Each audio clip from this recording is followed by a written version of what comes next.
ரோமையர் 8ஆம் அதிகாரம். கடவுளின் அன்பு. இதற்கு மேல் நாம் என்ன சொல்வோம்? கடவுள் நம் சார்பில் இருக்கும்போது நமக்கு எதிராக இருப்பவர் யார்? தம் சொந்த மகனென்றும் பாராது அவரை நம் அனைவருக்காகவும் ஒப்புவித்த கடவுள் தம் மகனோடு அனைத்தையும் நமக்கு அருளாதிருப்பாரோ? கடவுள் தேர்ந்து கொண்டவர்களுக்கு எதிராக யார் குற்றம் சாட்ட இயலும்? அவர்கள் குற்றமற்றவர்கள் என காட்டுபவர் கடவுளே. அவர்களுக்கு யார் தண்டனை தீர்ப்பு அளிக்க இயலும்? இறந்து ஏன் உயிருடன் எழுப்பப்பட்டு கடவுளின் வலப்பக்கத்தில் இருக்கும் கிறிஸ்து இயேசு நமக்காக பரிந்து பேசுகிறார் அன்றோ? கிறிஸ்துவின் அன்பிலிருந்து நம்மை பிரிக்கக்கூடியது எது? வேதனையா, நெருக்கடியா, இன்னலா, பட்டினியா, ஆடையின்மையா, இடரா, சாவா? எதுதான் நம்மை பிரிக்க முடியும்? பொருட்டு நாள்தோறும் கொல்லப்படுகிறோம், வெட்டுவதற்கென நிறுத்தப்படும் ஆடுகளாக கருதப்படுகிறோம் என மறைநூலில் எழுதியுள்ளது அன்றோ?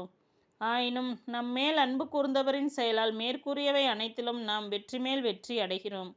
ஏனெனில் சாவோ வாழ்வோ, வானதூதரோ, ஆட்சியாளரோ, நிகழ்வனவோ வருவனவோ, வலிமை மிக்கவையோ, உன்னதத்தில் உள்ளவையோ, ஆழத்தில் உள்ளவையோ, வேறெந்த படைப்பும் நம் ஆண்டவர் கிறிஸ்து இயேசுவின் வழியாய் அருளப்பட்ட கடவுளின் அன்பிலிருந்து நம்மை பிரிக்கவே முடியாது என்பது என் உறுதியான நம்பிக்கை. 9ஆம் அதிகாரம். கடவுளின் மீட்பு திட்டத்தில் இஸ்ரேலர். தேர்ந்தெடுக்கப்பட்ட இஸ்ரேல் இனத்தின் நிலை. கிறிஸ்துவை சார்ந்த நான் சொல்வது உண்மை, பொய் அல்ல. தூய ஆவியால் தூண்டப்படும் என் மனச்சான்றே நான் சொல்வதற்கு சாட்சி. உள்ளத்தில் எனக்கு பெருந்துயரமும் இடைவிடாத வேதனையும் உண்டு.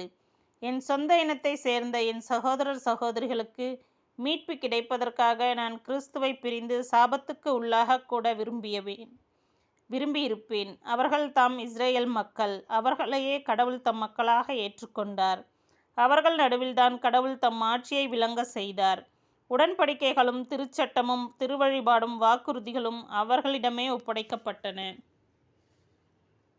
குலமுதல்வர்களின் வழிவந்தவர்கள் அவர்கள். மனிதர் என்னும் முறையில் கிறிஸ்துவும் அவர்களிடமிருந்தே தோன்றினார். இவரே எல்லாவற்றுக்கும் மேலான கடவுள், என்றென்றும் போற்றுதற்குரியவர். ஆமேன்.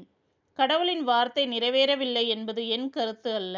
ஏனெனில் இஸ்ரேல் இனத்தில் தோன்றியதனாலேயே அவ்வினத்தில் பிறந்த அனைவரும் இஸ்ரேலர் ஆகிவிட மாட்டார்கள். அவ்வாறே ஆபிரகாமின் மரபில் தோன்றியவர்கள் அனைவருமே அவருடைய பிள்ளைகள் ஆகிவிட மாட்டார்கள். ஏனெனில் ஈசாக்கின் மூலமே உன் வழிமரபு விளங்கும் என்று ஆபிரகாமுக்கு சொல்லப்பட்டது.